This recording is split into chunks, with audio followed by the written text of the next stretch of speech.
शामिल करेंगे। बताया जा रहा है कि बाज़ औक़ात बुजुर्गों के मोहब्बत में किए जाने वाले फैसले उनके मरने के बाद बच्चों के लिए वबाले जान बन जाते हैं। फैमिली सिविल अदालत में खातून ने मौक़िफ़ अपनाया कि शौहर बुजुर्गों की मौजूदगी में उम्रा और मुक़द्दस मकामात की सैर कराने का लिखवाया था, मगर अदालत आलिया के फैसले के मुताबिक यह हक महर में नहीं आता। इस हवाले से मज़ीद डिटेल्स शाहीन अतीक से जान लेते हैं। जी शाहीन अतीक, आगाह कीजिएगा।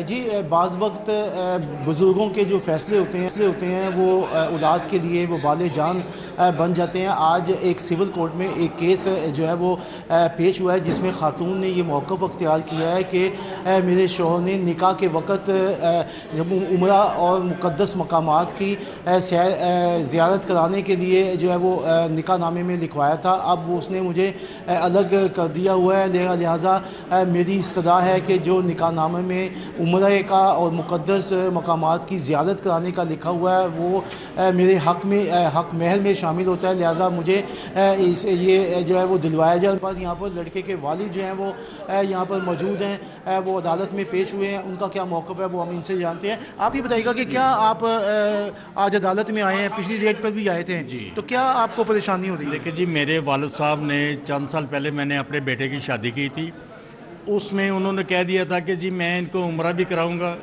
और मुक़द्दस मकामात की ज़ियारत भी कराऊंगा। उनका फ़ैसला मेरे बेटे के लिए बबाले जान बन गया। मेरे बेटे की इतनी इनकम नहीं है कि वो कर सके। अब मेरी बहू नाराज़ होकर अपने वालिदैन के पास वापस चली गई और मेरे बेटे के ख़िलाफ़ उसने दावा दायर कर दिया है जी कि ये मुझे उम्रा कराए। वसीम राजपूत ने हाई कोर्ट की जजमेंट जो है वो पेश की है, जिसमें कहा गया है क्या कहा गया है वो हम इनसे जो है उनकी ज़बानी मालूम करते हैं। इस तरह के जो वादी इकरारनामे जो होंगे वो हक़ महर के ज़िम्रा में आएंगे। अगर वो इस तरह का अगर मर्द उसको डिवोर्स दे देता है तो वो ये ज़रूरी है कि हक़ महर की एवज़ में उसको ये सारा कुछ करना पड़ेगा। अगर नहीं करेगा तो कानूनी कार्रवाई होगी। जी, वसीम राजपूत ने हाई कोर्ट इस्लामाबाद की जो है वो जजमेंट जो है वो पेश की है, जिसके अंदर उन्होंने बताया कि हाई कोर्ट ने कहा है कि अगर निकाह नामे के अंदर लिखा जाता है तो वो जो हक़ महर में शामिल होगा। बहुत शुक्रिया। ज़िला इंतज़ामिया के